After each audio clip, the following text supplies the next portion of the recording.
The Brave Tin Soldier. There were once 25 tin soldiers who were all brothers, for they had been made out of the same old tin spoon. They shouldered arms and looked straight before them, and wore a splendid uniform, red and blue. The first thing in the world they ever heard were the words, "Tin soldiers," uttered by a little boy, who clapped his hands with delight when the lid of the box in which they lay was taken off. They were given him for a birthday present, and he stood at the table to set them up. The soldiers were all exactly alike, excepted one, who had only one leg. He had been left to the last, and then there was not enough of the melted tin to finish him, so they made him to stand firmly on one leg, and this caused him to be very remarkable. The table on which the tin soldiers stood was covered with other playthings, but the most attractive to the eye was a pretty little paper castle. Through the small windows, the rooms could be seen. In front of the castle, a number of little trees surrounded a piece of looking-glass, which was intended to represent a transparent lake. Swans made of wax swam on the lake and were reflected in it. All this was very pretty, but the prettiest of all was a tiny little lady who stood at the open door of the castle. She, also, was made of paper, and she wore a dress of clear muslin with a narrow blue ribbon over her shoulders, just like a scarf. In front of these was fixed a glittering tinsel rose as large as her whole face. The little lady was a dancer, and she stretched out both her arms and raised one of her legs so high that the tin soldier could not see it at all, and he thought that she, like himself, had only one leg. "That is the wife for me," he thought, "but she is too grand and lives in a castle, while I have only a box to live in. 25 of us altogether. That is no place for her. Still, I must try and make her acquaintance." Then he laid himself at full length on the table behind a snuff-box that stood upon it, so that he could peep at the little delicate lady, who continued to stand on one leg without losing her balance. When evening came, the other tin soldiers were all placed in the box, and the people of the house went to bed. Then the playthings began to have their own games together, to pay visits, to have sham fights, and to give balls. The tin soldiers rattled in their box. They wanted to get out and join the amusements, but they could not open the lid. The nutcrackers played at leapfrog, and the pencil jumped about the table. There was such a noise that the canary woke up and began to talk, and in poetry too.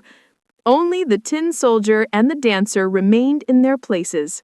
She stood on tiptoe, with her legs stretched out, as firmly as he did on his one leg. He never took his eyes from her for even a moment.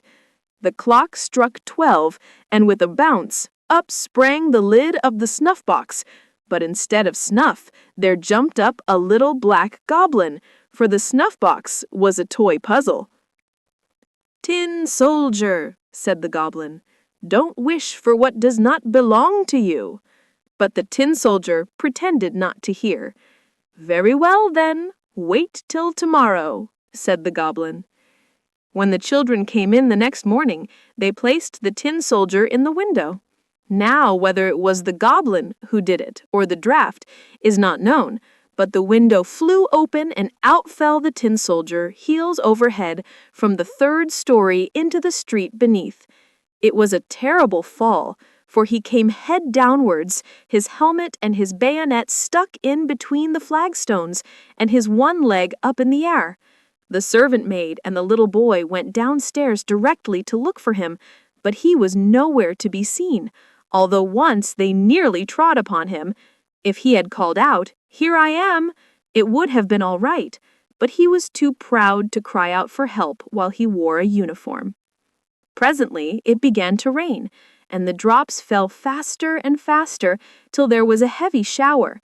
When it was over, 2 boys happened to pass by, and one of them said, "Look, there is a tin soldier. He ought to have a boat to sail in." So they made a boat out of a newspaper and placed the tin soldier in it and sent him sailing down the gutter while the two boys ran by it and clapped their hands.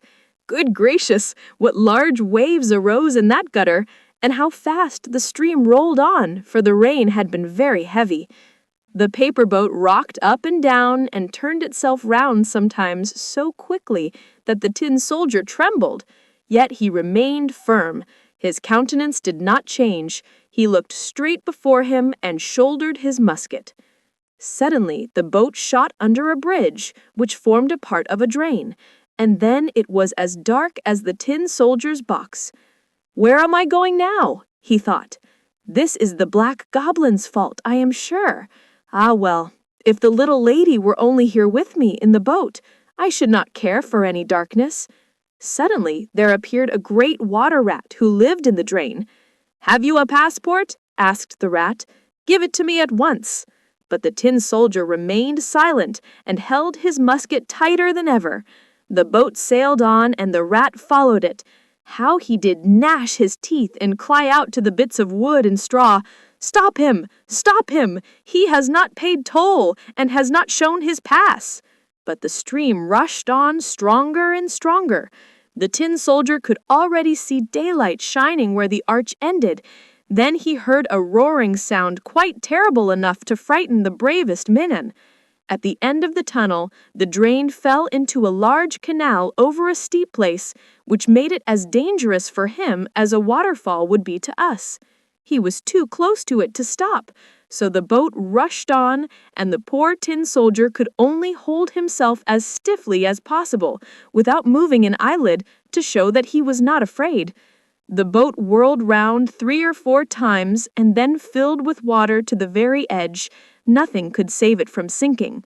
He now stood up to his neck in water, while deeper and deeper sank the boat, and the paper became soft and loose with the wet, till at last the water closed over the soldier's head.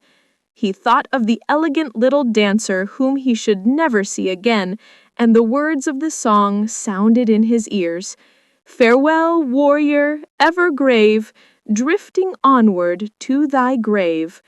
Then the paper boat fell a pieces, and the soldier sank into the water, and immediately afterwards was swallowed up by a great fish. Oh, how dark it was inside the fish! A great deal darker than in the tunnel, but the tin soldier continued firm, and lay at full length, shouldering his musket.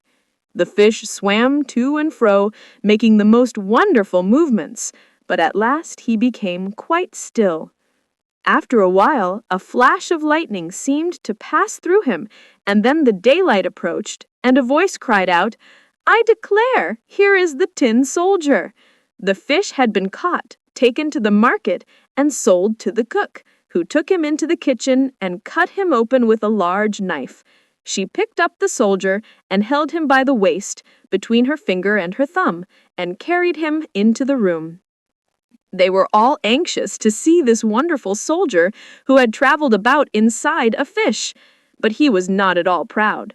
They placed him on the table, and how many curious things do happen in the world! There he was in the very same room of the window from which he had fallen. There were the same children, the same playthings standing on the table, and the pretty castle with the elegant little dancer at the door. She still balanced herself on one leg and held up the other, so she was as firm as he did. It touched the tin soldier so much to see her that he almost wept tin tears, but he kept them back. He only looked at her, and they both remained silent. Presently, one of the little boys took up the tin soldier and threw him into the stove. He had no reason for doing so, therefore it must have been the fault of the black goblin who lived in the snuff-box. The flames lit up the tin soldier as he stood. The heat was very terrible, but whether it proceeded from the real fire or from the fire of love, he could not tell. Then he could see that the bright colors were faded from his uniform, but whether they had been washed off during his journey or from the effects of his sorrow, no one could say. He looked at the little lady and she looked at him. He felt himself melting away, but he remained firm with his gun on his shoulder. Suddenly, the door of the room flew open, and the draught of air caught up the little dancer. She fluttered like a sylph right into the stove by the side of the tin soldier and was instantly in flames and was gone. The tin soldier melted down into a lump, and the next morning, when the maidservant took the ashes out of the stove, she found him in the shape of a little tin heart. But of the little dancer, nothing remained but the tinsel rose, which was burnt black as a cinder.